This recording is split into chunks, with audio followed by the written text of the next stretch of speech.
Welcome back to Worth the Conversation. It's your boy, Jeezy Jenkins, and we here with my guest today, John C. Maxwell.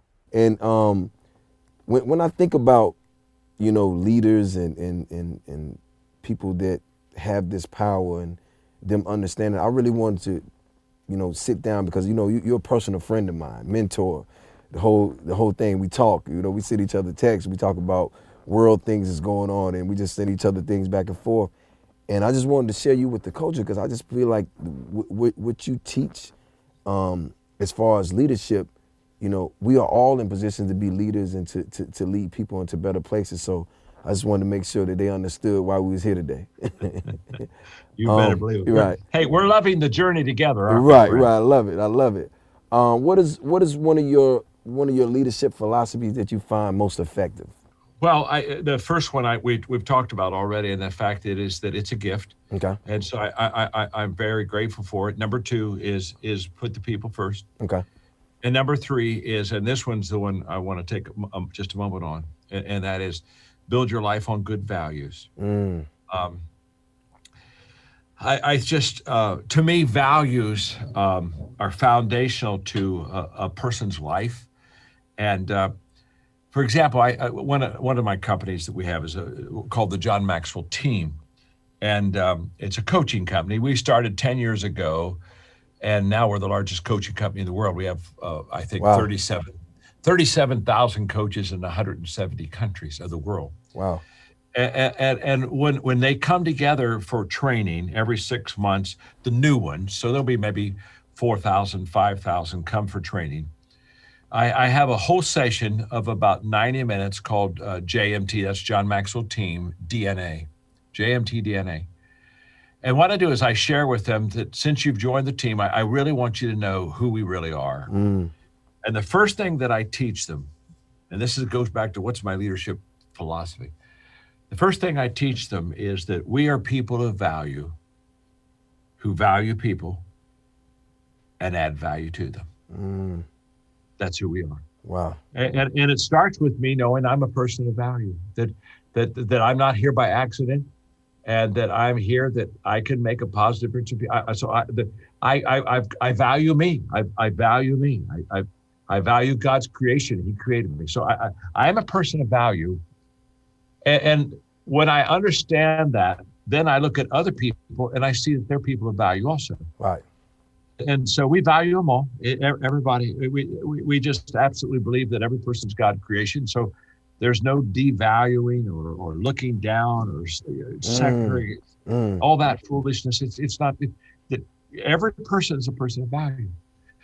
And then so what we do is if I can accept myself as a person of value, and I look at you as a person of value, then what happens is I will intentionally add value to you. Here's what I know. Here is what I know.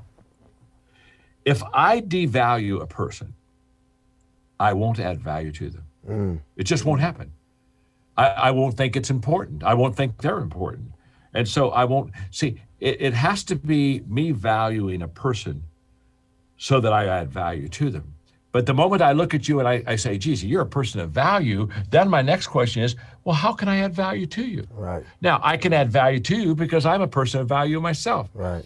And honestly, okay, I'm starting to get a little passionate about this, but here's what I believe.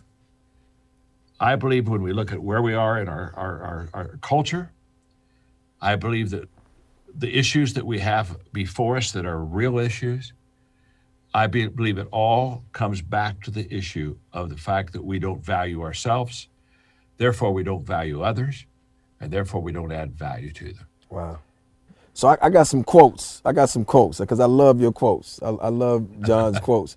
I got some quotes I'm going to say, and I want you to tell me what they mean to you.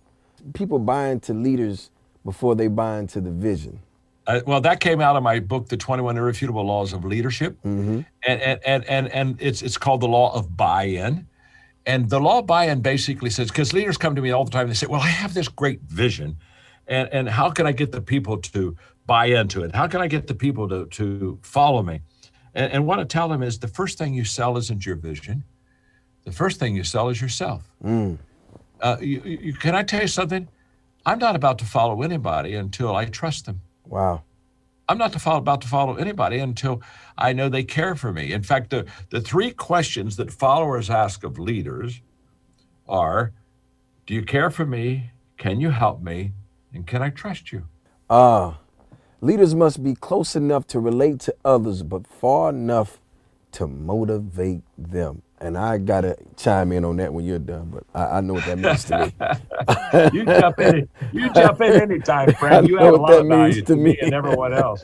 You just jump in. You know, that's a quote which I call leadership space. Okay.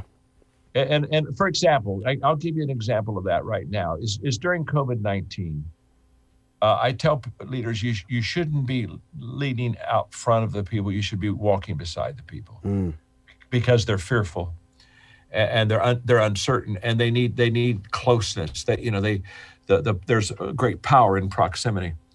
And so right now they need a leader, but they need a leader that's a friend or a brother or a sister.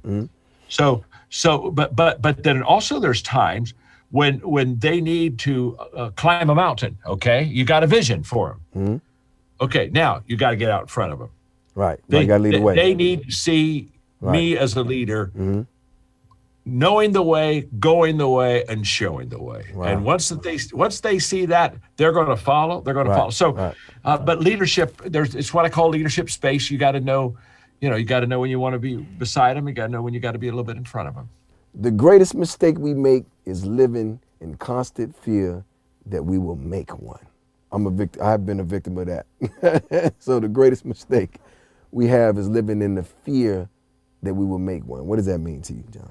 Well, I'm passionate about this. First of all, I think we have made a big mistake of separating failure and success. This is huge. In fact, this will be another book, no question about it. Okay. So what we do is we teach people, okay, here, success is here and failure is here, and you don't want to fail and you really want to succeed. And it's almost like get over on that success side, just be a success in life, and don't fail. We got a problem, and the problem is realism.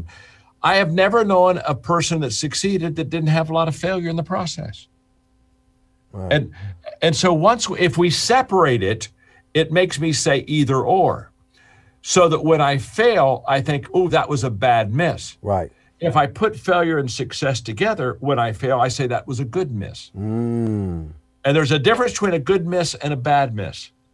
And so we do an injustice to people all the time, I feel, when we say, all right, succeed, but don't fail. No. Every day of my life, I succeed and I have some success, but every day of my life, I have some losses and I have some misses. Right. But once I keep them together, now they integrate. And when success and failure integrates, guess what you get, Jeezy? You get wisdom. Wow. Wisdom always comes out of loss. Right. And so, when I have what I call learning lunches, I've done this for 40 years. Every month I have in fact, I had one this week. Every month I have a lunch with somebody bigger than me, better than me, faster than me, smarter than me, more successful than me. I just take them to lunch, and I don't even eat lunch. I just buy their lunch. But I ask them 7 questions. And one of the questions I ask them is, talk to me about what's your greatest lesson you ever learned in life? Wow. And I've asked that question hundreds of times. And let me tell you something. Every answer comes out of the same context. And every person that talks about the greatest lesson I ever learned in life, they talk about a failure. Wow. They talk about a setback. Mm-hmm. I've never had a person talk about how amazingly successful they were and they learned their lessons. They learned their lessons in the valleys, in the dark times. And I look at that and I say, now that is what I call failing successfully. Failing success. I love that. So yes. Before we go to this break, John, I want to say this. I got that from you, I must admit. I asked my daughter when she walks in from school, I go, hey, what did you fail at today? And she goes, oh, yeah. And she tells me what she failed at. And I go, what do you learn? And she tells me what she learned. And I love it.